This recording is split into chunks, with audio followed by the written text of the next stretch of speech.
দেখুন, চট্টগ্রামের খাগড়াছড়ি পার্বত্য অঞ্চলে একটি বিপজ্জনক ঘটনা ঘটেছে, যেখানে দেখা যায় অনেকগুলো পর্যটক ঘুরতে গিয়ে তারা একটি অনেক বড় কিং কোবরা দেখতে পান এবং সাথে সাথে বাংলাদেশ সেনাবাহিনীকে তারা কল করেন এবং কল পেয়ে সেনাবাহিনীর একটি চৌকস টিম সেখানে হাজির হয় এবং হাজির হওয়ার পরে তারা সেই সাপটিকে ধরার চেষ্টা করছেন।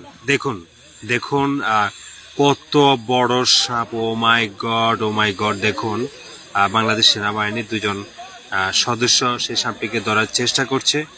তো দেখতে থাকুন।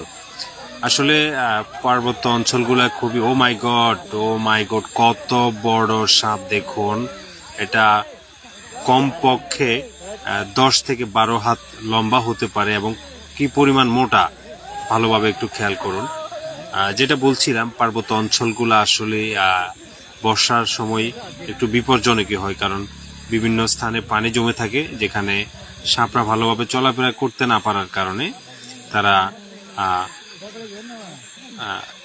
লোকারণ্যে চলে আসে, যেখানে মানুষজন বসবাস করে, মানুষের বসতির স্থাপনে তারা চলে আসে। তো দেখুন এই সাপটি কত বিশাল এবং এটা কতটা বিপজ্জনক ছিল। আসলে বাংলাদেশ সেনাবাহিনী খুবই খুবই হেল্পফুল। তারা প্রত্যেকটি কাজে মানুষকে এমনভাবে সহযোগিতা করে, যেটা আসলে তাদেরকে ধন্যবাদ না দিয়ে পারলাম না। দেখুন, পার্বত্য অঞ্চলে আসলে সবসময় তাদের এমন সহযোগিতা থাকে এবং তারা মানুষকে এভাবেই সহযোগিতা দিয়ে যায়।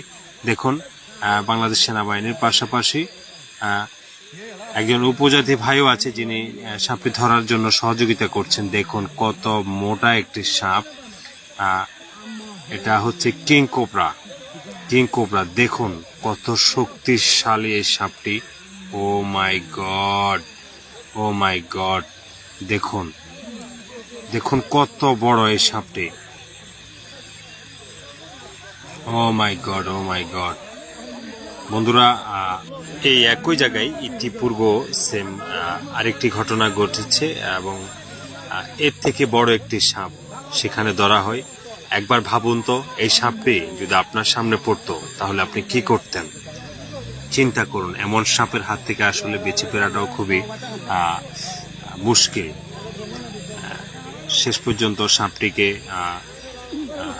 একটি ব্যাগের মধ্যে ঢুকানো হচ্ছে, যেটাতে করে তারা এই সাপটিকে চিড়িয়াখানায় নিয়ে যাবে। প্রাণী সম্পদ অধিদপ্তরের অধীনস্থ